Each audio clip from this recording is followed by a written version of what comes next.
এই সংসারে আমরা মনে করি যে আমাদের পিছনে মানুষ লাগছে, কিন্তু ভগবানকে ছাড়েনি। পুনরক্ষু করে ভগবান শ্রীকৃষ্ণের নিন্দা করে চারদিকে, কৃষ্ণ এমন, কৃষ্ণ এমন, কৃষ্ণ এই করে, কৃষ্ণ ওই করে, হ্যাঁ, দ্বারকাধীশ হয়ে এই করে সেই করে। আমি হলাম অরিজিনাল বাসুদেব, আমি অরিজিনাল কৃষ্ণ, আমি হলাম নারায়ণের অবতার। আচ্ছা, যে যেটা হয় না না সংসারে, তাকে চারদিকে সেটার প্রচার করতে হয়, দুনিয়াকে বলতে হয়। আর যার মধ্যে যে গুণ আছে তাকে কাউকে বলার প্রয়োজন হয় না। প্রেম সে বলো। কখনো দেখেছো ভালো ডাক্তার কাউকে বলতে যায় যে আমি খুব ভালো ডাক্তার, আমার কাছে আসো ট্রিটমেন্ট করো? মানুষ আপনি আপ খুঁজে তার কাছে যায়, তাই কি না? যে অমুক জায়গায় ভালো ডাক্তারকে, অমুক জায়গায় ভালো প্রফেসরকে, তাই তো, অমুক জায়গায় ভালো ইঞ্জিনিয়ারকে, অমুক জায়গায় ভালো কে।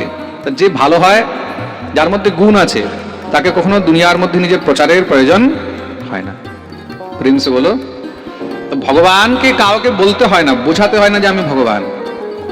বলিয়ে ভক্তবৎসল ভগবান কি।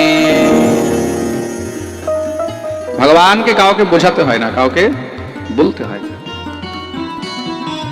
আপনি আপ মানুষ বুঝে যায়। তো ভগবান কি করলেন?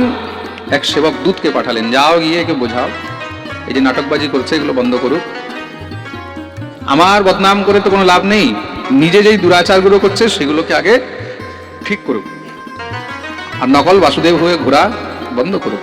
প্রেম সে বলো। এই ডুপ্লিকেট জিনিসের কিন্তু বহুত মহারাজ মার্কেট চলে আজকাল। হ্যাঁ, কেউ একটু প্রসিদ্ধ হলো, কেউ একটু ফেমাস হলো, সঙ্গে সঙ্গে দেখবে তার ডুপ্লিকেট বেরিয়ে যায়। আমরা যখন ছোট ছিলাম দেখতাম আমাদের ভারতের মধ্যে একজন অনেক বড় পাঠক আছে, নাম হলো মুরারি বাপু।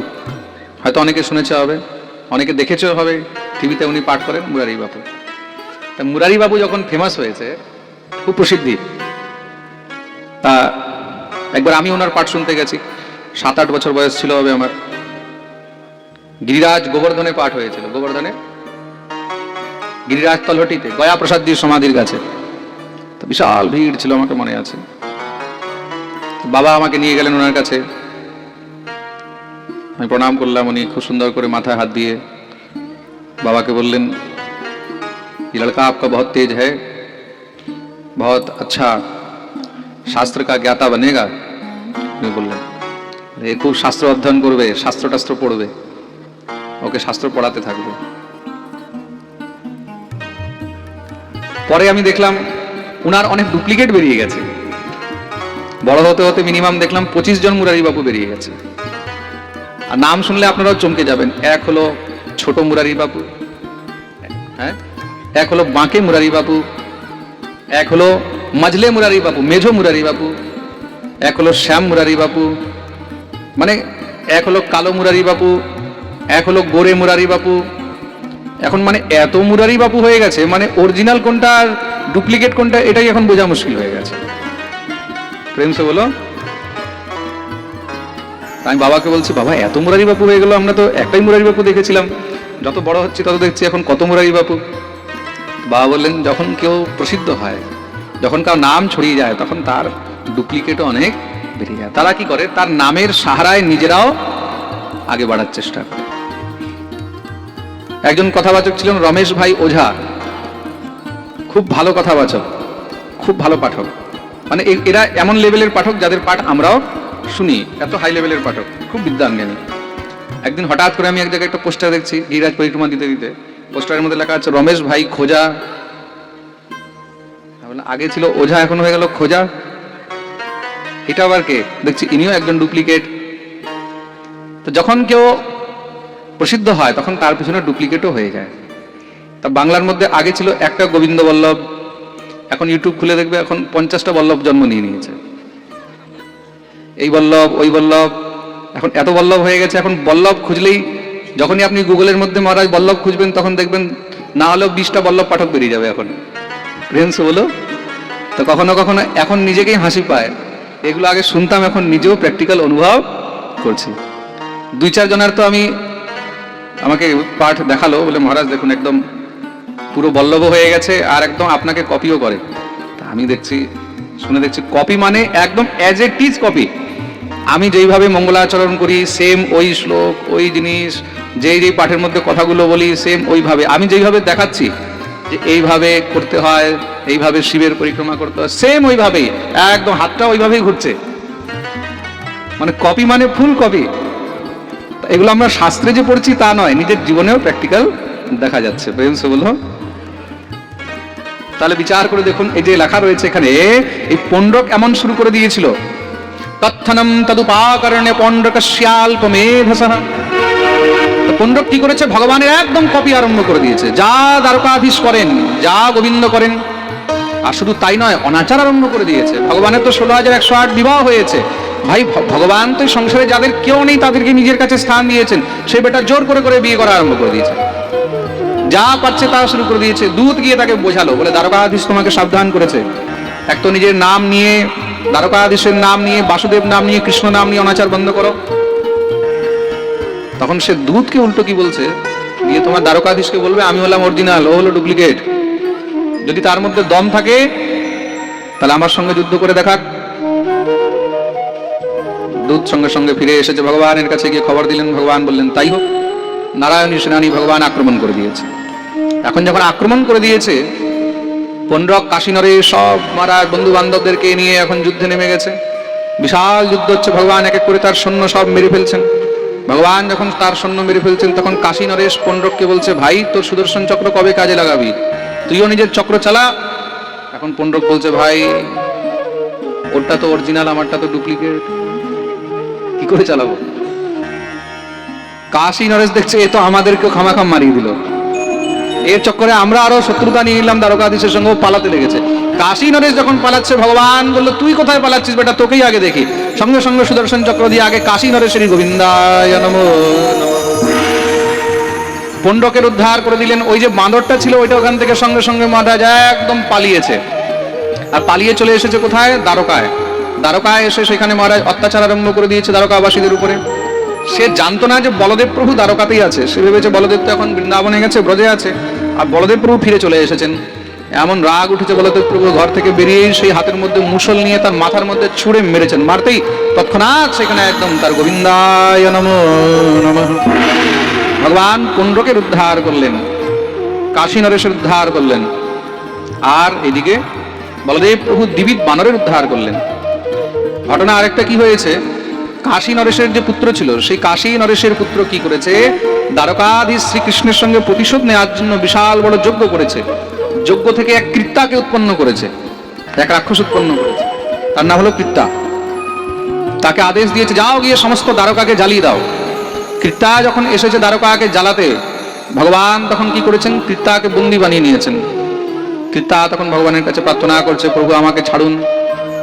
ভগবান বললেন তোমাকে একটি শর্তে ছাড়বো। বলে কি, তুমি এসেছিলে দ্বারকা জ্বালাতে, যাও গিয়ে পুরো কাশীকে জ্বালিয়ে দাও।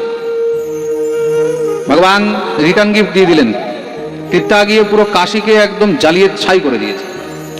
কাশীকে যখন জ্বালিয়ে ছাই করে দিয়েছে, তার সঙ্গে সেই কাশী নরেশের পুত্র ইত্যাদি সেগুলোকেও সব শেষ করে দিয়েছে। এবার কাশীর মালিককে, কাশীর মালিক হলেন বিশ্বনাথ। কাশীর মালিক হলেন বিশ্বনাথ। বিশ্বনাথ মানে দেবাদিদেব মহাদেব। মহাদেব মা পার্বতীকে নিয়ে বিচরণ করতে বেরিয়েছিলেন, ঘুরতে বেরিয়েছিলেন, এসে দেখছেন কাশী পুরো জ্বলে ছাই হয়ে গেছে। মহাদেব তখন দুঃখী হয়ে চলে এসেছেন ভগবানের কাছে, বলে ভাই তোমার কাছে তো অনেকগুলো ঘর আছে, কিন্তু আমার ঘরটা কেন জ্বালালে, তুমি আমার কাশী জ্বালিয়ে দিলে, আমি এখন যাবো কোথায়, কোথায় থাকবো? কাশী তো আমার খুব প্রিয়, ভগবানের অত্যন্ত প্রিয় স্থান হলো কাশী। তো মহাদেব বললেন ভাই আমি এখন থাকবো কোথায়? ভগবান বললেন চিন্তা করো না, তোমার কাশী আবার নতুন করে তৈরি করিয়ে দেবো। যতদিন পর্যন্ত তৈরি হচ্ছে না ততদিন পর্যন্ত তুমি যাও গিয়ে নীলাচলে একাম্রক বনের মধ্যে নিবাস করো। কোন বনে? জোরে বলো। একাম্রক বনের মধ্যে।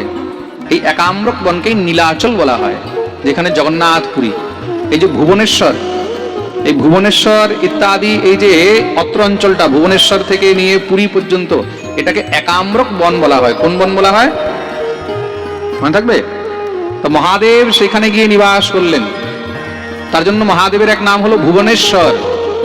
যিনি সমস্ত ত্রিভুবনের ঈশ্বর, তার নাম হলো ভুবনেশ্বর লিঙ্গরাজ। বলিয়ে লিঙ্গরাজ ভগবান কি জয়। তখন থেকে দেবাদিদেব মহাদেব সেখানে ভুবনেশ্বরে লিঙ্গরাজ রূপে বিদ্যমান রয়েছেন। আজও ভগবান মহাদেব সেখানে লিঙ্গরাজ রূপে বসে আছেন। প্রেম সে বলো। পরবর্তীকালে যখন ভগবান আবার কাশীর পুনর্নির্মাণ করলেন, তখন গিয়ে তিনি আবার কাশীতে আসলেন, কিন্তু এখনো তিনি লিঙ্গরাজ রূপে নিত্য সেখানে বিদ্যমান রয়েছেন। এদিকে কি হয়েছে, ভগবান যুধিষ্ঠিরের এখানে রাজসূয় যজ্ঞের মধ্যে গেছেন। রাজসূয় যজ্ঞের মধ্যে যুধিষ্ঠির সমস্ত রাজাদেরকে নিমন্ত্রণ করেছেন, কিন্তু তাদের মধ্যে জরাসন্ধ মানা করে দিয়েছে যে আমি আসবো না। কেন? বলে আমি একে রাজা মানি না। ভগবান দেখলেন জরাসন্ধ না আসলে জরাসন্ধের সঙ্গে জরাসন্ধের গ্রুপের যত রাজা আছে ওরাও আসবে না, তাহলে বলে একে আগে শেষ করতে হবে। সঙ্গে ভীমকে আর অর্জুনকে নিয়ে গেলেন। ভীম অর্জুনকে নিয়ে গিয়ে জরাসন্ধের কাছে উপস্থিত।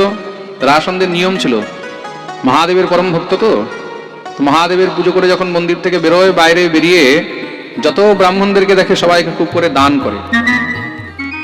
কেন? জরাসন্ধ 17 বার যুদ্ধে হেরেছিল ভগবানের কাছে। 18 বার যুদ্ধ করার আগে বিশাল বড় যজ্ঞ করেছে, আর যজ্ঞের মধ্যে ব্রাহ্মণদেরকে সংকল্প করেছে, এই যজ্ঞে যদি আমি বিজয়ী হই তাহলে ব্রাহ্মণদেরকে খুব অর্থ সোনা গয়না দিয়ে ভরে দেবো, আর যদি আমি এইবার যুদ্ধের মধ্যে পরাজিত হই তাহলে সব ব্রাহ্মণদের মাথা কেটে দেবো। বিচার করে দেখো ব্রাহ্মণদের কি অবস্থা হয়েছে। ব্রাহ্মণরা যজ্ঞ করে আর শুধু ভগবানের কাছে প্রার্থনা করে, হে প্রভু যেন মথুরা আদি হেরে যায়, হেরে যায়। তো ভগবান তো হলেন পরম ব্রাহ্মণ ভক্ত। নমো ব্রহ্মণ্য দেবায় গৌ ব্রহ্মণ হিতায় চ জগদ্ধিতায় কৃষ্ণায় গোবিন্দায় নমো নমঃ। ভগবান হলেন পরম গৌ ভক্ত, পরম ব্রাহ্মণ ভক্ত। ভগবান এখানে ব্রাহ্মণদের রক্ষার জন্য যুদ্ধ হেরে গেছেন। শুধু কালজমনই কারণ নয়, দ্বিতীয় কারণ হলো ব্রাহ্মণদের রক্ষা। তার জন্য ব্রাহ্মণদের প্রতি তার নিষ্ঠা আরো বেড়ে গেছে, খুব দান করে। ভগবান অর্জুন আর ভীমকে নিয়ে ব্রাহ্মণ রূপ ধারণ করে লাইনে দাঁড়িয়ে আছে। জরাসন্ধ কাছে এসেছে, বলে তোমাদেরকে কি চাই? ভগবান বললেন যা চাইবো দেবেন। জরাসন্ধ বলল নিশ্চয়ই, সামর্থ্য হলে দেবো। তাহলে যুদ্ধম ন দেহি রাজেন্দ্র, যদি দিতে হয় তাহলে আমাদেরকে যুদ্ধ দেন, আমরা আপনার সঙ্গে যুদ্ধ করতে চাই। জরাসন্ধ হাসতে লেগেছে, আচ্ছা কোন ব্রাহ্মণ তো কখনো যুদ্ধ চাইবে না, ব্রাহ্মণের কাজ তো যুদ্ধ করা নয়, তোমরা আসলে কে? নিজের বাস্তবিক পরিচয় দাও। তিনজন নিজের নিজের বাস্তবিক রূপে দাঁড়িয়েছেন। জরাসন্ধ হেসে বলছে, তোমার সঙ্গে যুদ্ধ করব? তুমি তো নিজেই যুদ্ধ ছেড়ে পালিয়ে গেছো, রণছোড়, তোমার সঙ্গে যুদ্ধ করবো না। ভগবান বললেন চিন্তা করো না, আমার সঙ্গে 2টা অপশন আরো নিয়ে এসেছি, এই দুজনের মধ্যে যাকে পছন্দ হয় তুমি তাকে নিয়ে নাও। এই হলো ধনুর্ধারী অর্জুন। অর্জুনের দিকে তাকিয়ে বলছে, তো বাচ্চাই আমার সঙ্গে কি যুদ্ধ করবে? আর ভীমের দিকে যখনই তাকিয়েছে, ভীম একটুখানি করে উঠেছে। হ্যাঁ এইটা ঠিক আছে, এইটা একটু আমার জড়িদার হতে পারে, এটার সঙ্গে যুদ্ধ করব। ভগবান বললেন ভীম এবার তোমার নাম্বার এসে গেছে। ভীম আর জরাসন্ধের মধ্যে যুদ্ধ আরম্ভ হয়েছে, দ্বন্দ্ব যুদ্ধ হচ্ছে, মল্লযুদ্ধ। সেই দিন যুদ্ধের মধ্যে জরাসন্ধ ভীমকে যা পিটিয়েছে, রাত্রিবেলায় যখন যুদ্ধ বন্ধ হওয়ার পরে ভীম বিশ্রাম করছে, শুধু দ্বারকাধীশের চরণে পড়ে কাঁদছে। ভগবান বলেন কি হলো? বলে প্রভু কল্পনা করতে পারিনি যে এত খতরনাক লোক এটা, যা মার দিয়েছে আমাকে এখনো পর্যন্ত ব্যথা করছে। ভগবান দেখলেন, তার মানে আজকে ভীমেরও একটু অভিমান চূর্ণ হলো। ভীমের মধ্যে বহুত অভিমান হয়ে গেছিল, সংসারে আমার সঙ্গে কেউ যুদ্ধ করতে পারবে না। গদা যুদ্ধ, মল্ল যুদ্ধের মধ্যে ভীম নিজেকে সব থেকে বড় বলবান মনে করত। ভগবান জরাসন্ধের মাধ্যমে একটু ভীমেরও গর্ব চূর্ণ করলেন। এই সংসারে ভগবান কখনো কাউর গর্ব উপরে উঠতে দেন না। প্রভু আমাকে বাঁচাও, নলে তো মেরে ফেলবে। ভগবান বললেন দেখো জরাসন্ধকে এইভাবে মারা যাবে না, তাকে কলে কৌশলে মারতে হবে, শরীরের বল দিয়ে মারা যাবে না। কেন? জরাসন্ধের দেহের মধ্যে হাজারো হাজার হাতির বল রয়েছে। তাহলে বলে হ্যাঁ, তাকে মাঝখান থেকে ছিঁড়ে দিতে হবে। পূর্বে এই জরাসন্ধ যখন জন্ম নিয়েছিল, তো জন্মের সময় জরাসন্ধ 2 ভাগে জন্ম হয়েছে, শরীর 2 টুকরোতে জন্ম নিয়েছে। তার জন্য তার পিতা তাকে জঙ্গলের মধ্যে ফেলে দেয়। সেই বনের থেকে জরা নামক রাক্ষসী যাচ্ছে, রাক্ষসী যেতে যেতে যখনই সেই বাচ্চাকে কাঁদতে দেখেছে, সঙ্গে সঙ্গে তাকে তুলে নিয়ে এসেছে, নিজের মায়াবী বিদ্যা দ্বারা সেই বাচ্চাকে জোড়া লাগিয়ে দিয়েছে। তো জরা নামক রাক্ষসী তার সন্ধি করেছে, সন্ধি মানে জোড়া লাগিয়েছে, তার জন্য নাম হলো জরাসন্ধ। বলে তাকে মারতে হলে মাঝখান থেকে ছিঁড়ে দিতে হবে। পরের দিন মহারাজ আবার যুদ্ধ আরম্ভ হয়েছে। যুদ্ধের মধ্যে এবার যুদ্ধ করতে করতে ভীম ওই যে প্রভু বলেছেন ছিঁড়তে হবে। পট করে একবার যখনই একটু সুযোগ পেয়েছে তার পা গুলোকে ধরে একদম মাঝখান থেকে ছিঁড়ে 2 ভাগ করে দিয়েছে। কিন্তু মজা তো তখন হলো ছেঁড়ার পরে আবার জোড়া লেগে গেছে। এইবার তো ভীমের ঘাম বেরোতে শুরু হয়ে গেছে, বলে এখন তো আরো মার দেবে আমাকে। আর জরাসন্ধ আরো ভালো করে ধোলাই দিচ্ছে। কোনো মতেও আর মহারাজ কিছু বুঝতে পারছে না, এবার গোবিন্দর দিকে তাকায় আর মার খায়। ভগবান সেখান থেকে একটা তৃণ উঠালেন। তৃণ মানে ঘাস। একটা তৃণ তোলে যখনই ভগবান মাঝখান থেকে ছিঁড়ে দেখিয়েছেন আর ছিঁড়ে 2 দিকে 2টো টুকরো ফেললেন, বুঝে গেলেন। সঙ্গে সঙ্গে ভীম কি করলেন, আবার ধরে মাঝখান থেকে ছিঁড়ে 2 দিকে 2টো টুকরো ফেলে দিলেন। তা বিপরীত দিশায় 2 টুকরো ফেলাতে তৎক্ষণাৎ তার গোবিন্দায় নমো নমঃ উদ্ধার হয়ে গেল। জরাসন্ধের মৃত্যুর পরে যত জরাসন্ধের গ্রুপের রাজারা ছিল সব সারেন্ডার হয়ে গেল। তার পুত্র দৌড়ে এসেছে, প্রভু আমি মরতে চাই না, আমি আপনার শরণাগতি স্বীকার করলাম। ভগবান বললেন যাও তুমি রাজা হয়ে যাও। জরাসন্ধের বিজয় স্বরূপ তার মুকুট নিয়ে এসেছেন ভীম। রাজসূয় যজ্ঞ আরম্ভ হলো। সেই যজ্ঞের মধ্যে খুব করে মহারাজ দান ধর্ম হচ্ছে।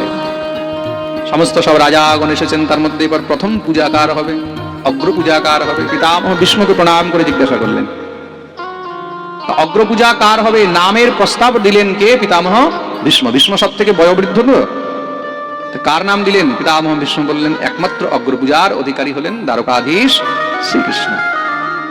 যুধিষ্ঠির সঙ্গে সঙ্গে আদেশ নিয়ে দ্বারকাধীশ শ্রীকৃষ্ণকে প্রণাম করে নিয়ে চলছেন। প্রভু আপনি অগ্রপূজা স্বীকার করুন, আসুন। নিয়ে যখন উচ্চ আসনে বসাতে নিয়ে যাচ্ছে, সঙ্গে সঙ্গে শিশুপাল উঠে দাঁড়িয়ে গালাগালি আরম্ভ করে দিয়েছে। শিশুপালকে খুব কষ্ট হয়েছে। কেন? পূর্বের শত্রুতা ছিল ভগবান শ্রীকৃষ্ণের সঙ্গে, আর তার মধ্যে সমস্ত রাজাদের মধ্যে যখন অগ্রপূজার অধিকারী তাকে বানানো হয়েছে দ্বারকাধীশকে, সেই ভিতরের সমস্ত বিষ এখন বেরোচ্ছে। খুব করে গালাগালি আরম্ভ করে দিয়েছে। এই ছলিয়া কপটি, একে অগ্রপূজার অধিকারী আমি কখনো মানি না। এই সেই শুনেই তো সব যদুবংশীরাও পাণ্ডবরা একদম তলোয়ার টলোয়ার নিয়ে দাঁড়িয়ে গেছে, একে মেরে ফেলবো।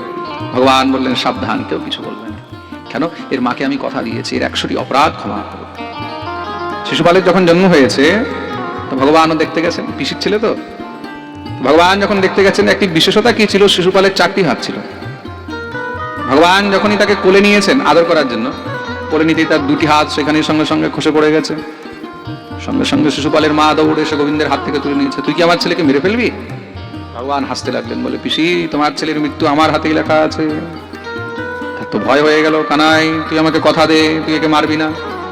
ভগবান বললেন ঠিক আছে পিসি, আমি তোমাকে কথা দিলাম, কিন্তু কতদিন? বলে এর 100টি অপরাধ আমি ক্ষমা করব, 100 অপরাধ পর্যন্ত আমি ক্ষমা করব, তারপরে আর আমি ছাড়ব। ভগবান বললেন আমি তার মাকে কথা দিয়েছি, কেউ কিচ্ছু করবে। শিশুপাল আরো রেগে গেছে, আচ্ছা তুই আমাকে মারবি, তোর কি সামর্থ্য আছে? এই সেই মহারাজ কত বলছে। ভগবান চুপচাপ চলছেন আর গুনছেন। বলে 95, 96, 97, 98, 99। যখনই 100 হয়েছে ভগবান বললেন সাবধান। শিশুপাল আর শুনল না। যখনই মহারাজ 100 পূর্তি হওয়ার পরে আবার ভগবানকে কুভাষণ বলা আরম্ভ করেছে, তৎক্ষণাৎ ভগবান সুদর্শন চক্র দিয়ে সেখানেই তার মস্তক ছেদন করে গোবিন্দায় নমো নমঃ উদ্ধার করে দিলেন। বলিয়ে ভক্তবৎসল ভগবান কি। তার দেহের থেকে দিব্য জ্যোতি বেরিয়েছে চতুর্ভুজ রূপ ধারণ করে। কে? ভগবানের পার্ষদ স্বয়ং জয়। ভগবানের স্তুতি করে পরমধাম গমন করলেন। খুব মন দিয়ে শুনবেন। এরাই এই জয় বিজয় পূর্বে ছিলেন হিরণ্যাক্ষ আর হিরণ্যকশিপু, তারপরে হলেন রাবণ আর কুম্ভকর্ণ, আর এই দাপরে হয়েছে শিশুপাল দন্তবক্র। ভগবান শিশুপালের উদ্ধার করলেন। রাজসূয় যজ্ঞ পূর্ণ হলো। এদিকে কি হয়েছে? দন্তবক্র ভগবানের উপরে আক্রমণ করেছে। ভগবান তখন দ্বারকায় ছিলেন। দন্তবক্র বিমানে বসে এসেছে ভগবানের সঙ্গে যুদ্ধ করবে, শিশুপালের মৃত্যুর প্রতিশোধ নেবে। জোরে গদা ঘোরাতে ঘোরাতে আসছে, দ্বারকাধীশকে জোরে জোরে চেঁচিয়ে চেঁচিয়ে ডাকছে, সামর্থ্য হলে সামনে আয়, আমার সঙ্গে যুদ্ধ কর। ভগবান বেরিয়েছেন, দৌড়ে ভগবানকে মারতে গেছে। ভগবান সঙ্গে সঙ্গে মহারাজ মাটিতে বসে তার বুকের মধ্যে জোরে এক গদা মারতে, সেখানেই তার গোবিন্দায় নমঃ নমঃ উদ্ধার করে দিলেন।